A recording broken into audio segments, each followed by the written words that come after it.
बिस्मिल्लाहिर्रहमानिर्रहीम। जी दोस्तों, आज सोलर पैनल की ताज़ा तरीन रेट आपके साथ में शेयर करूंगा क्योंकि सोलर पैनल में एक बार फिर इनकलाब आ चुका है। सोलर पैनल के मज़ीद रेट डाउन हो रहे हैं।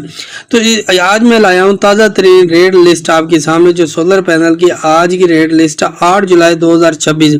और हमारे चैनल को लाजमी आपने सब्सक्राइब किया करो, लाइक किया करो, क्योंकि आपको डेली की नोटिफिकेशन मिलता रहे, क्योंकि हम डेली की अपडेट आपको देते रहते हैं शॉर्ट वीडियो में और फुल वीडियो में।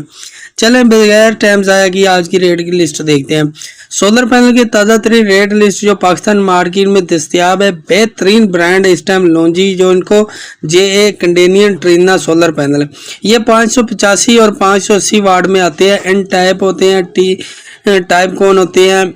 ये 44 से 45 रुपये पर वाट और 43 रुपये पर वाट चल रहे हैं। इसकी अगर प्राइस की बात करें तो 26,000, 26,000, 25,000। और वारंटी की बात करें तो कोई 15 साल है, कोई 12 साल है, कोई 15 साल है, कोई 12 साल है। तो इसी तरह परफॉर्मेंस वारंटी की अगर बात करें तो वो भी 30 साल है। अच्छा, इससे मज़ीद अगर बात करें तो स्ट्रॉन एनर्जी है हमारे पास, राइसन है, GSCL है, फून सोलर पैनल है। इनकी बात करें तो ये भी सेम ही रेट चल रहे हैं, 44 से 43, 42 ये ब्रांड इस टाइम चल रहे हैं। तकरीबन ये सोलर पैनल पड़ रहा है 25 से 24 रुपया पर वाट। अगर हम इसकी 25 से 24 हज़ार रुपये का और पर वाट 44 से 43 रुपया। अगर बात करें प्रोडक्ट वारंटी की तो ये भी 15 साल तक है। और बाकी आपके